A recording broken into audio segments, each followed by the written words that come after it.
This is Bishop Craig in northern Michigan, and this is Take One for the week of August 8. Peace be with you. Well, the temptation in John 6:51 to 58, Jesus' talk is to preach and explain the Eucharist, Holy Communion, the Lord's Supper. And yet I am struck that Jesus gave no explanation of the Lord's Supper before people ate the loaves and the fishes. And then what he wants to do is to help the people understand that the flesh and blood he gives are more than loaves and fishes. They are his body and blood on the cross. So I don't know that I would be satisfied, or I will be satisfied with my sermon if all I do is explain the Eucharist, the Lord's Supper, Holy Communion. I want people to struggle with the cross. Jesus says, whoever eats my flesh and drinks my blood has eternal life, and I will raise them up on the last day. And what Jesus says is, whoever joined to me in Jesus' death and resurrection on the cross has eternal life. I like John's other phrase, abundant life. And Jesus will raise us up on the last day. And so, as we find our way back to church, at least for a little while, I think it's helpful for us to remember, at least it's helpful for me to remember, that the bread and wine that we share in church is more than a fellowship meal, more than being communing with our congregation, more than a special moment with the pastor. The bread and wine that we are sharing in church, Jesus says, do this for the remembrance of me. We're remembering his cross. And Jesus says that, we will be joined to him as intimately as the Son is united to the Father. The eternal life that Jesus gives is the life of the cross. So I'm feeling a little silly in this office of mine in northern Michigan, because the cross on my wall is a beautiful stone cross, but it's an empty cross. And I imagine I'll be moving a crucifix up here to remind myself that we are to share in the cruciform, the cross-shaped life of Jesus. And that's going to become, I think, really more powerful in the coming months, as we once again, I fear, are going to be called upon to sacrifice for our neighbor because of the pandemic that is coming.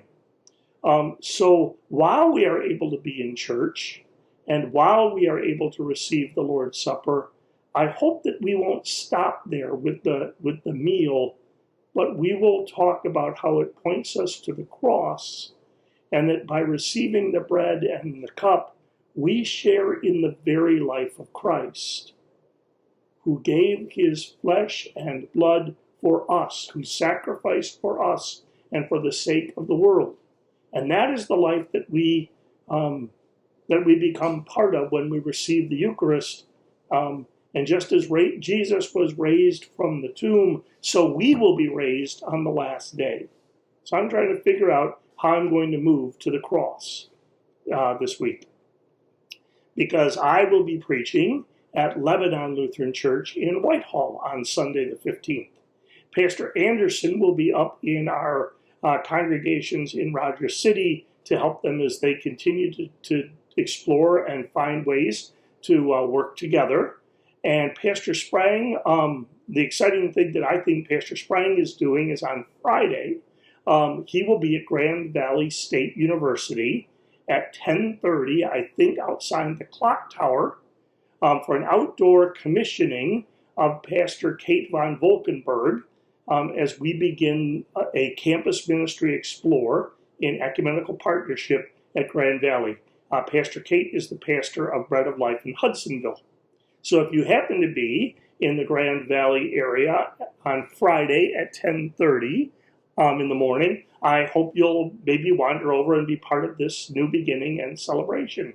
nice to see new life coming. And we're grateful to Pastor Sprang for facilitating the process, and for Pastor Kate and the people of Bread of Life for taking on this important work. The rest of my week is lots of Zoom meetings. Monday, our candidacy committee is meeting. Monday afternoon, I have a meeting with Lutheran Immigration and Refugee Services. Others from our synod will be attending via Zoom. And then I have some phone calls Monday afternoon. On Wednesday, we have a staff meeting. And I think I have 4 Zoom appointments on Wednesday. And then it quiets down on Thursday and Friday. And then I get to go to Lebanon on Sunday, which I'm looking forward to. We're hearing about masks again. I'm hearing it on the news wherever I go. I keep one in my pocket. I hope you do too.